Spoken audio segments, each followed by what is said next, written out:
Good afternoon. Here's the latest update on Hurricane Matthew. Still a strong Category 3 storm, a major hurricane.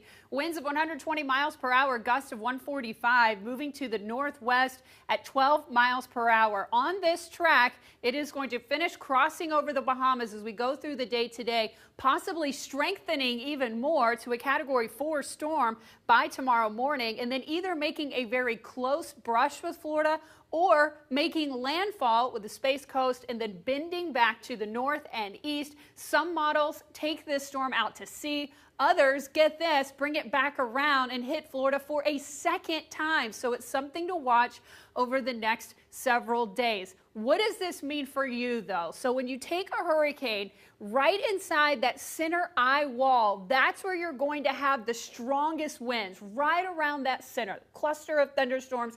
That's where we have the 120 mile per hour winds. Once you fan the storm out, the winds start to get a little bit less and less. With this particular hurricane, the hurricane winds extend about 45 miles from the center, and then tropical storm force winds extend nearly 200 miles from the center. So when you're looking at the track of this, if this storm tracks right down the middle, if it brushes that coast and stays a little bit offshore, you are going to have slightly weaker winds than, say, if this storm pushed on shore. That's when you could have catastrophic 120 mile per hour winds plus onshore with all of the storm surge as well as the very, very heavy rainfall. Best case scenario, it stays to the east side of the cone, stays offshore, and the winds aren't quite as great. You'll still get high surf, beach erosion, but you won't have those strong hurricane force winds. If this storm once again, though, tracks right down the center line,